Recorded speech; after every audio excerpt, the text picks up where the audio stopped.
Meio Sol Amarelo, de Chimamanda Ngozi Adichie, capítulo 34.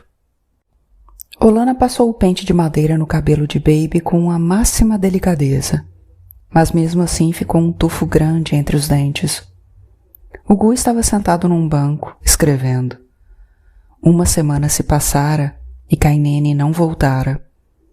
Os ventos do Armatão estavam mais calmos e não vergavam os cajueiros, mas sopravam areia para todo lado e o ar estava denso de poeira e de rumores de que Sua Excelência não fora em busca da paz, de que ele fugira. Olana sabia que não podia ser verdade. Acreditava, com a mesma firmeza e calma com que acreditava que Kainene voltaria para casa em breve, que a viagem de Sua Excelência seria um sucesso. Ele voltaria com um documento assinado, declarando o fim da guerra e proclamando a independência de Biafra. Ele voltaria trazendo justiça e sal. Penteou o cabelo de Baby de novo e, de novo, caíram mais uns chumaços. Olana ergueu os fiapos finos da mão, de um marrom amarelado e desbotado de sol, muito diferente do negro retinto natural dos cabelos de Baby. Ficou assustada. Kainene tinha dito, algumas semanas antes, que era um sinal de sabedoria extrema o cabelo de Baby começar a cair aos 6 anos de idade e, depois, saíra para procurar mais comprimidos de proteína para ela. O Gu ergueu a vista do papel. Talvez fosse melhor não trançar o cabelo dela, Má. Talvez seja por isso que anda caindo tanto. Muita trança demais. Meu cabelo não está caindo, disse Baby, dando um tapinha na cabeça. Olana pôs o pente de lado. Toda hora eu me lembro do cabelo daquela criança que vi no trem. Era muito denso. Devia ser uma trabalheira para a mãe trançá-lo. E como eram as tranças? Perguntou o Gu. De início, Olana se espantou com a pergunta. Depois, percebeu que lembrava perfeitamente como o cabelo fora trançado e começou a descrever o estilo do penteado, com algumas trancinhas caindo sobre a testa. Depois descreveu a cabeça, os olhos abertos, o acinzentado da pele. O Gu escrevia enquanto Olana falava, e o fato de ele escrever, a sinceridade de seu interesse, de repente fez sua história adquirir importância, a fez servir a um propósito maior, que nem mesmo Olana sabia bem qual era. E então contou tudo o que se lembrava sobre o trem cheio de gente chorando, gritando e urinando. Continuava falando quando Odenebo e Richard voltaram. Estavam a pé. Tinham partido com o Peugeot logo cedo, para ir procurar Kainene no hospital de Arriara. Olana levantou-se na hora. Acharam? Não, disse Richard, e entrou. Cadê o carro? Os soldados confiscaram? O combustível acabou no meio da estrada. Vou tentar achar um pouco mais e voltar para pegar o carro, disse Odenebo, dando um abraço nela. Nós vimos Madu. Ele disse que tem certeza de que ela ainda está do outro lado. Os vândalos devem ter bloqueado o caminho por onde ela atravessou, e ela está esperando abrir uma nova rota. Isso acontece o tempo todo. Claro que sim. Olana apanhou o pente e começou a desembaraçar o próprio cabelo. Odenebo estava dizendo que ela deveria agradecer por eles não terem encontrado Kainene no hospital. Que isso significava que ela estava bem, só que continuava do lado nigeriano. E, no entanto, ela não queria que ele a lembrasse disso. Dias depois, quando insistiu em procurar no necrotério, ele repetiu a mesma coisa, que Kainene estava em segurança, só que do outro lado. Mas eu vou, disse ela. Madu tinha mandado garri, açúcar e um pouco de combustível. Ela mesma iria dirigir. Não vejo motivo para isso, disse Odenebo. Não vê motivo? Você não vê motivo para eu sair à procura do corpo da minha irmã? Sua irmã está viva, não tem corpo nenhum. Tomara, e virou-se para ir embora. Mesmo que eles tenham matado sua irmã, Olana, eles não trariam o corpo para um necrotério daqui, disse Odênibo. E ela sabia que ele tinha razão, mas odiou-o por dizer isso, por chamá-la de Olana, não de Nem. E foi assim mesmo até o prédio de cheiro horrendo, onde os cadáveres de um bombardeio recente estavam empilhados do lado de fora do necrotério, inchando sob o sol. Havia muita gente implorando para entrar e ver se achava alguém. Por favor, meu pai não apareceu mais desde o bombardeio. Por favor, não consigo encontrar minha filhinha. O bilhete de Madu que Olana mostrou ao zelador o fez sorrir e permitir a entrada. Ela insistiu em olhar o rosto de todos os cadáveres de mulher, mesmo o das que o zelador dizia serem muito velhas, e depois teve de parar na estrada para vomitar. Se o sol se recusa a nascer, nós o faremos nascer. Era o título de um poema de Okeoma que lhe veio à mente. Não se lembrava do resto. Era algo sobre colocar um pote de barro em cima do outro para formar uma escada até o céu. Em casa, Odênibo falava com Baby. Richard olhava para o nada. Não perguntaram a ela se tinha achado o corpo de Kainene. O Gu lhe disse que havia uma enorme mancha de óleo de dendê em seu vestido, com voz baixa, como se soubesse que eram os restos do vômito dela. Harrison lhe disse que não havia nada para comer, e ela o olhou sem entender, porque era a Kainene que se encarregava de tudo, que sabia o que fazer. Você devia deitar um pouco, né? Disse Odênibo. Você se lembra das palavras de um poema de Okeoma que fala sobre fazer o sol nascer se ele se recusasse a nascer? Perguntou ela. Potes de barro queimados no zelo que vão refrescar nossos pés enquanto escalamos. Isso mesmo. Era o meu verso predileto. Não consigo me lembrar do resto. Uma mulher do centro de refugiados apareceu correndo no quintal, gritando e acenando um galho verde, de um verde muito brilhante e úmido. Olana se perguntou de onde ela o arrancara. Todas as plantas e árvores em volta estavam ressequidas, despidas pelos ventos poeirentos de qualquer folha. A terra toda estava descorada. Acabou! Gritou ela. Acabou! Odênibo ligou o rádio na hora, como se estivesse esperando a mulher com a notícia. A voz masculina era desconhecida. Em todos os períodos da história, as pessoas feridas têm de recorrer às armas para se defender quando as negociações de paz fracassam. Nós não somos exceção. Pegamos em armas pela sensação de insegurança gerada em nosso povo pelos massacres. Nós lutamos em defesa dessa causa. Olana sentou-se, gostou da honestidade, das vogais firmes, da serena certeza da voz no rádio. Baby perguntava ao pai por que a mulher do centro de refugiados estava gritando tanto. Richard levantou-se e aproximou-se do rádio. Odênibo aumentou o volume. A refugiada acrescentou. Eles disseram que os vândalos estão chegando com varas para espancar os civis até mais não poder. Nós vamos para o mato, virando-se, correndo de volta para o centro. Aproveito a oportunidade para cumprimentar os oficiais e os homens de nossas forças armadas pelo heroísmo e pela bravura que lhes valeram a admiração do mundo todo. Agradeço à população civil pela tenacidade e pela coragem diante de dificuldades esmagadoras e diante da fome. Estou convencido de que o sofrimento de nosso povo tem que terminar imediatamente. E, para tanto, determinei que as tropas sejam dispensadas em ordem.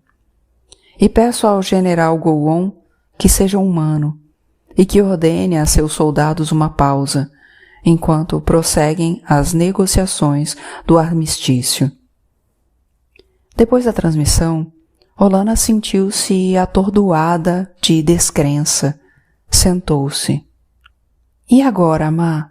Perguntou Ugu, sem qualquer expressão no rosto. Ela desviou o olhar para os cajueiros cobertos de pó, depois para cima, na direção do céu que se curvava rumo à terra numa parede sem nuvens. Agora posso sair para encontrar minha irmã, disse baixinho. Passou-se uma semana. Uma caminhonete da Cruz Vermelha chegou ao centro de refugiados e 2 mulheres distribuíram copos de leite. Muitas famílias saíram de lá para buscar parentes desaparecidos ou para se esconder no mato, receosos dos soldados nigerianos que viriam com um chicote na mão. Mas na primeira vez que Olana viu soldados nigerianos na estrada principal, eles não pareciam estar segurando chicotes. Andavam para cima e para baixo, falavam iorubá em voz alta entre si, riam e gesticulavam para as moças. Venha se casar comigo agora, e eu lhe dou arroz e feijão. Olana foi fazer parte da multidão que os observava. As fardas passadas e o caimento elegante, as botas negras bem engraxadas, os olhares confiantes deles a encheram com o vazio de quem se vê roubada. Eles haviam bloqueado a estrada e estavam mandando os carros voltar. Nenhum movimento ainda. Nenhum movimento. Odênibo queria ir até Aba, ver onde estava enterrada sua mãe. E todos os dias andava até a estrada principal para ver se os soldados nigerianos estavam deixando os carros passar. Nós devíamos fazer as malas, disse ele a Olana. As estradas vão abrir em 1 ou 2 dias. Saímos bem cedo para dar tempo de parar em Aba e chegamos a Nusuka antes do escurecer. Olana não queria fazer as malas. Havia muito pouco para guardar, de todo modo. E não queria ir a lugar nenhum. E se Kainene voltar? Perguntou. Nem. Ela encontra a gente com facilidade. Odênibo saiu. Era fácil para ele dizer que Kainene conseguiria achá-los. Como é que podia saber? Como é que podia saber, por exemplo, se ela fora ferida ou não? E se pudesse viajar longas distâncias? Ela se arrastaria até ali, pensando em encontrar gente para cuidar dela, e encontraria uma casa vazia. Apareceu um homem num compound. Olana o fitou por algum tempo, antes de reconhecer o primo Odin Shezu, e aí gritou, correu para ele, abraçou-o e recuou para olhá-lo de novo. Ela não o via desde o dia de seu casamento, ele e o irmão, os 2 de farda da milícia. E o Ekene? Perguntou temerosa. Ekene e Kwanu? Ele está em Umunati. Eu vim assim que soube onde você estava. Estou indo para Okija. Dizem que alguns parentes da mãe estão por lá. Olana entrou com ele em casa e levou-lhe um copo de água. E como você está, meu irmão? Nós não morremos, disse. Olana sentou-se ao lado e pegou na mão dele. Havia calos inchados e brancos nas 2 palmas. Como foi que se viraram nas estradas com os soldados nigerianos? Eles não causaram nenhum problema. Eu falei em alçar com eles. Um até tirou um retrato de Okujo e me pediu para urinar em cima, e eu obedeci. Odin Shezu sorriu, um sorriso cansado, delicado, e ficou tão parecido com tia Ifeka que as lágrimas encheram os olhos de Olana. Não, não, Olana, disse ele, e a abraçou. Kainene vai voltar. Uma mulher de Umudioka saiu para fazer um ataque áfia, mas os vândalos ocuparam aquele setor, de modo que ela ficou sem poder sair dali durante 4 meses. Voltou para a família dela ontem. Olana sacudiu a cabeça, mas não contou a ele que não era Kainene. Não era apenas Kainene que a fazia chorar. Enxugou os olhos. Ele a segurou por alguns momentos mais e, antes de se levantar, pôs uma nota de 5 libras em sua mão. Agora me deixe ir, disse ele. A estrada é longa. Olana olhou o dinheiro. O frescor vermelho e mágico da nota a surpreendeu. Odin Shezu, isso é demais.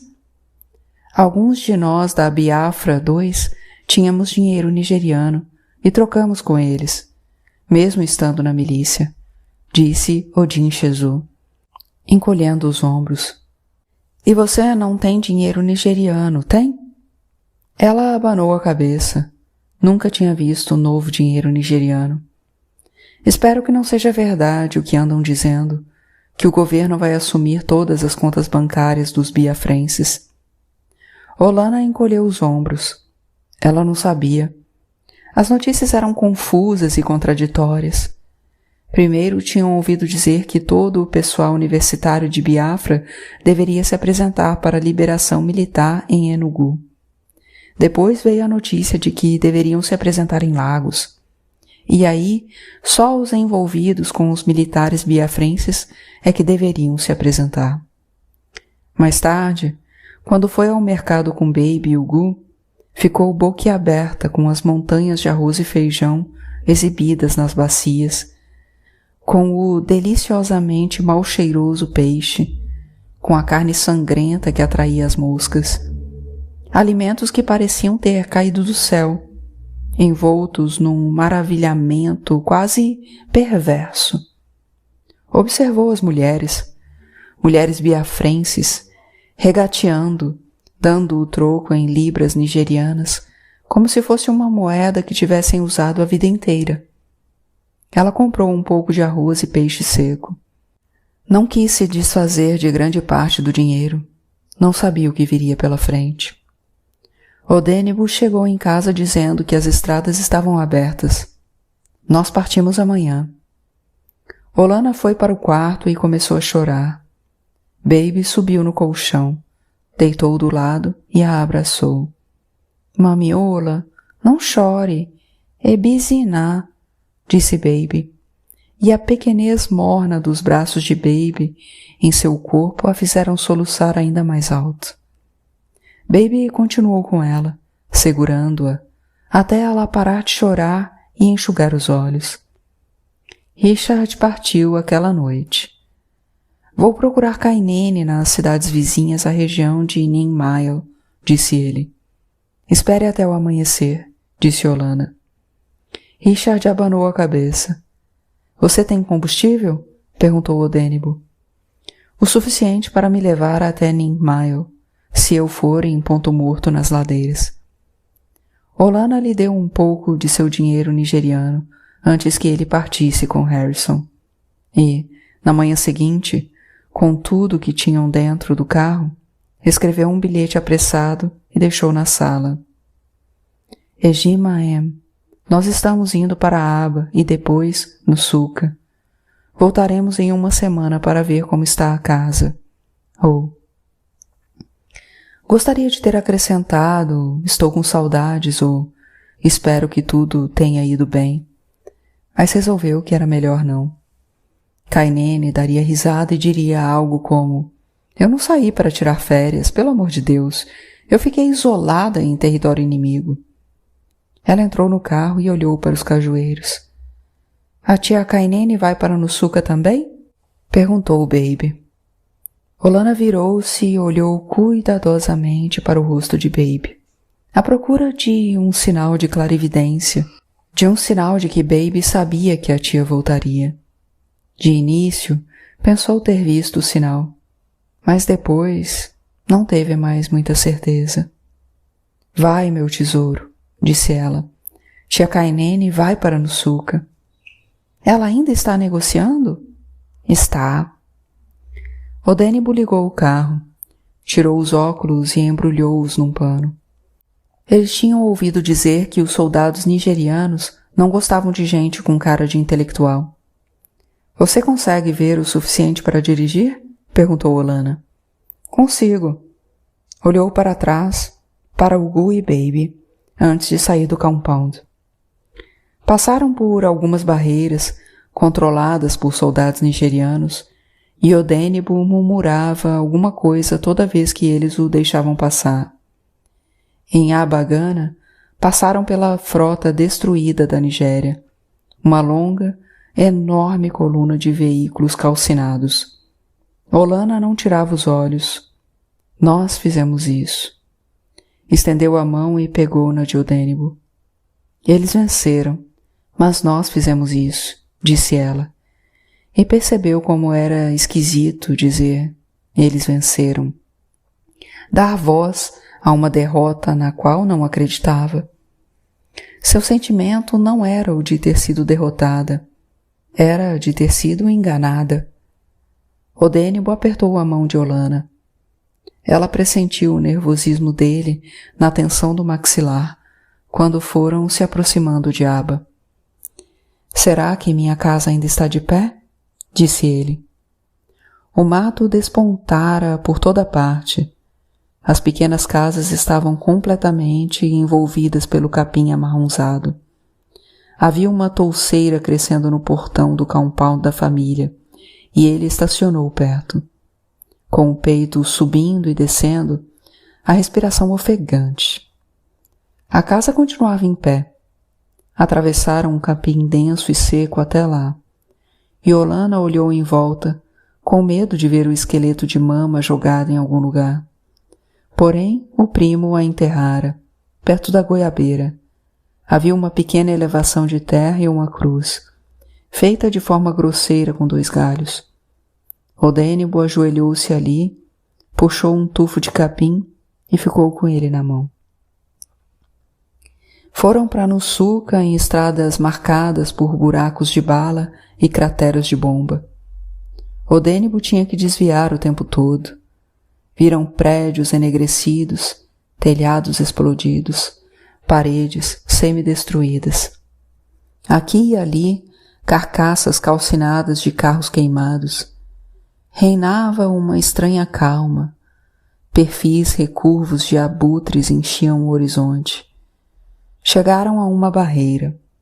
Alguns homens cortavam o mato alto na beira da estrada, os cutelos balançando para cima e para baixo. Outros levavam grossas tábuas até uma casa cujas paredes pareciam um queijo suíço, crivadas de bala, umas grandes, outras pequenas. Odenigbo parou ao lado de um oficial nigeriano. A fivela de seu cinto reluzia e ele se curvou para olhar dentro do carro, um rosto escuro com dentes muito brancos. Por que ainda estão com placas de Biafra? Vocês apoiam os rebeldes derrotados? Ele tinha uma voz alta, inventada. Era como se estivesse num palco, ciente do seu papel de valentão. Atrás dele, um dos rapazes gritava com os trabalhadores.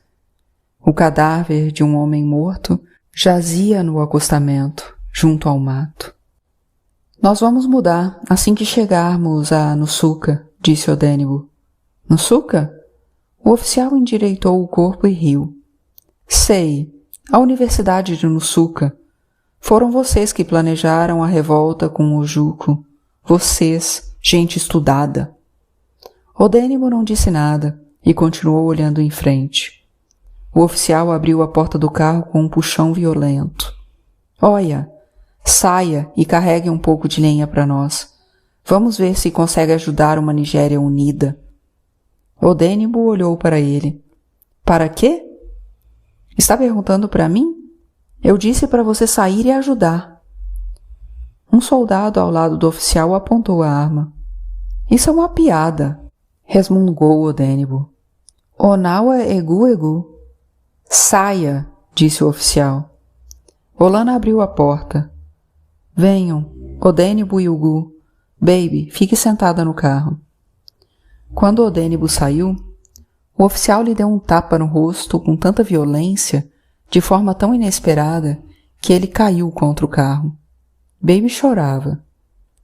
Não está agradecido por não matarmos todos vocês? Saia e carregue aquelas tábuas rápido, 2 de cada vez. Deixe a minha mulher ficar com a nossa filha, por favor, disse Odênibo. O som do segundo bofetão dado pelo oficial não foi tão alto quanto o primeiro.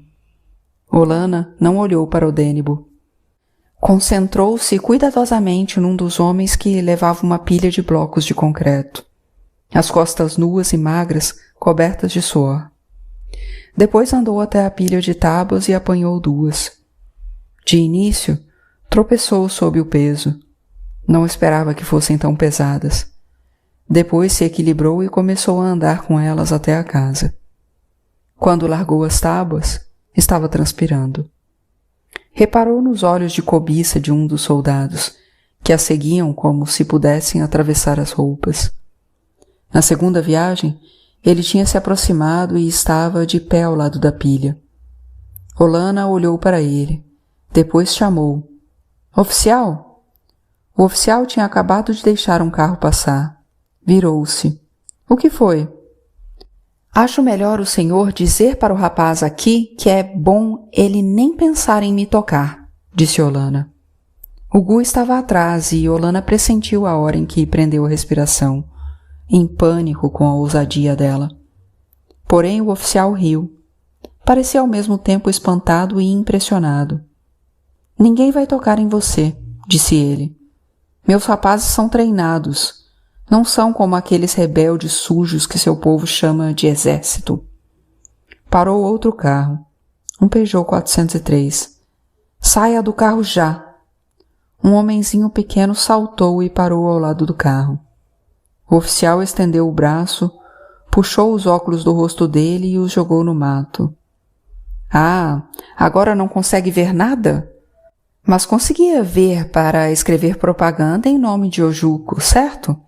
Não era isso que todos vocês, funcionários públicos, faziam? O homem franziu a vista e esfregou os olhos. Deite-se, disse o oficial. O homem deitou-se no asfalto. O oficial pegou uma vareta longa e começou a chicotear o homem nas costas e nas nádegas. Tauai, tauai, tauai. E o homem berrou alguma coisa que Olana não entendeu. Diga obrigado, Sá, disse o oficial. O homem disse, obrigado, senhor. Diga de novo, obrigado, senhor. O oficial parou e fez um gesto para Odênibo. Olha, pessoal dos estudos, vocês podem ir, e não se esqueçam de trocar essas placas. Foram rápidos e calados para o carro. A palma das mãos de Olana doíam. O oficial ainda batia no homem quando partiram.